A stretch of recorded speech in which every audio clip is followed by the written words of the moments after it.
Tak hanya beras premium, sejumlah aduan juga diterima Satgas Pangan Polda Sumsel terkait dugaan pengoplosan beras SPHP yang beredar di masyarakat.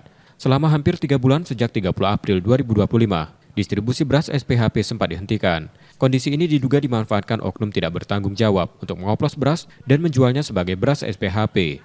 Setelah kembali mendistribusikan beras SPHP pada 8 Juli 2025, Bulog menghadirkan tampilan kemasan baru untuk menjamin keaslian produk. Kemasan ini dilengkapi logo Garuda, tulisan Kemenko Bidang Pangan, serta logo Bulog terbaru.